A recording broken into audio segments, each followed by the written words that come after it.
Hi sir, pwede po ba mix ko yung creatine monohydrate at C4 sa aking isang shaker? Yes, pwede. Kasi actually itong C4, no, pre-workout po yan na supplement, tinitake po yan before mag-workout para maging malakas, energetic ka sa mga workout nyo, no? And itong C4, meron na po siyang creatine. Kaso lang creatine nitrate po, to be specific. Ang pagkakaiba ng creatine nitrate sa creatine monohydrate is yung creatine nitrate, more soluble siya, mas madaling ma-absorb. Kaya kahit konti lang, kahit 1 gram lang, 2 grams to 3 grams, okay na. Parang halos parehas na sa 5 grams ng creatine monohydrate kung ikukumpara siya doon, no?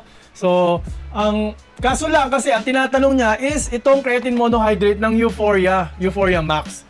So, for me, kahit kalahati lang nito, no, 5 grams kasi isang sachet, no, ng creatine monohydrate ng Euphoria. So, kahit kalahati lang ihalo mo dyan, panalo na. No, hindi mo na kailangan damihan pa kasi halos kung pag-iisipan nyo, parang basically concentrated yung nitrates kung ikukumpara sa monohydrate. So kahit konti lang na dagdag mo nito, okay ka na, goods to go ka na. Goods to go. So guys, kung gusto nyo itry itong creatine monohydrate na powder na bago ng Euphoria Max, maglalagay po ako ng yellow basket dyan. I-click nyo lang po kasi napaka-affordable niya po ngayon. And ang kagandahan nito is, madali po siyang mahalo. Micronized na po ito. Okay? Click the link now.